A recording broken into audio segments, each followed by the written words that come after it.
కార్యసాధకులు శరీరంలో అవయవాలన్నీ సక్రమంగా పనిచేస్తున్నంత వరకు కాలం మనిషి ఏదో ఒక పని చేయక తప్పదు. శ్రమలోని పరమార్థం శ్రమించే వారికే తెలుస్తుంది. జీవులు శ్రమించకపోతే వాటి మనుగడకే ముప్పు ఎదురవుతుంది. పనిలో పరమాత్మని ధిక్కరించి కష్టించే వారు సమాజ నిర్దేశకులై పనికి మాలిన కబుర్లతో కాలయాపన చేసే పని దొంగలు సమాజ తిరోగమనానికి కారకులవుతారు. అందుకే పట్టుదల, అవిరళ కృషితో ఇటీవల కార్యాలను సాధించి జాతికి ఉపకారం చేసిన మహనీయుల పాత్ర స్మరణీయులుగా గుర్తించి గౌరవిస్తాం. ఆరంభం నా వల్ల కాదు, నేను చెయ్యలేను అని నిరాశావాదులు ఆశలు ఏ పని ప్రారంభించలేరు. ఆరంభించిన చిన్నపాటి ఆటంకాలు కూడా దాటలేక ఆగిపోతారు. అనుమానం, లేనిపోని ఆలోచనలు వారిని ముందుకు కదలనివ్వవు. వీరికి భిన్నంగా ఆశావాదులు అందిన అవకాశాలను చేజిక్కించుకొని కొండల్ని సైతము పిండిచ్చేస్తారు.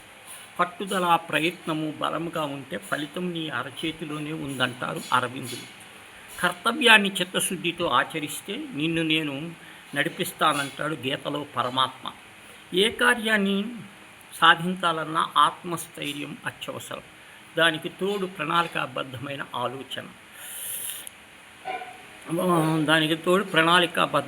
ఆలోచన అంటాడు. ఓపిక, నిరంతర కృషి, సమయపాలన కార్య సఫలత దోహదం చేస్తాయి. సాధన కౌశల్యం, స్థిరత్వము, శాస్త్రజ్ఞానంగా పుష్కలంగా ఉన్న కార్యసాధకులు హనుమ. తొలిసారి కలిసిన సందర్భంలో ఆయన వాక్పటిమను, సంభాషణ చాతుర్యాన్ని, గుణాలని గుర్తించారు శ్రీరాముడు. సీతాన్వేషణ సరి అయిన వ్యక్తిగా భావించి హనుమకు కార్యభారాన్ని అప్పగించారు.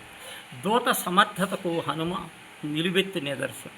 కౌరవ సభలో కృష్ణుడు కూడా సామదాన భేద దండోపాయాలను సమర్థవంతంగా వివరిస్తూ అలుగుటయ్యే తిరుగని ధర్మరాజు అడిగితే ఏమవుతుందో, రాబోయే కురుక్షేత్ర సంగ్రామములు ఎటువంటి పరిణామాలు దాపరిస్తాయో సభ బెదిరిపోయేలా వివరిస్తాడు. ఏ సమయంలో ఎంతవరకు ఎలా మాట్లాడాలో అదే అయిన హెచ్చరిక. తెలిసి పలకటం కార్యసాధకుడి ప్రధాన లక్షణం. సానుకూల వచనాల వల్ల, ఒప్పించి మెప్పించి నేర్పు వల్ల ఎలాంటి కార్యమైనా సుసాధ్యమవుతుంది. సంధానకర్తలైన, దూతలైన, మధ్యవర్తులైన కాలానికి తగినట్లు కార్యానికి సిద్ధింపజేసేందుకు ప్రయత్నించాలి. తమను పంపిన వారి వైఖరిని సుస్పష్టంగా చేయాలి. ఇరు వర్గాలు సమకూరే ప్రయోజనాలను విడమర్చి వ్యవహరించాలి. ప్రత్యర్థులు ఆవేశ లోనై ప్రవర్తించిన కార్యార్థులు సంయమనం పాటించాలి. చిన్న చిరునవ్వుతో ప్రతికూల వాతావరణానికి కూడా అనుకూలింపజేస్తుంది.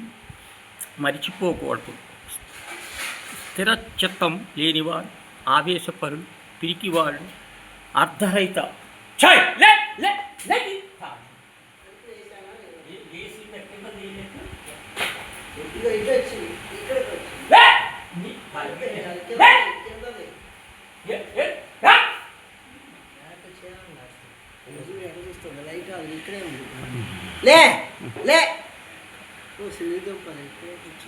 ఆవేశపరులు, పిరికివాళ్ళు, అర్ధరహిత ప్రసంగాలు చేసేవాళ్ళు, పని పట్ల అవగాహన లేని వాళ్ళు కార్యశాల.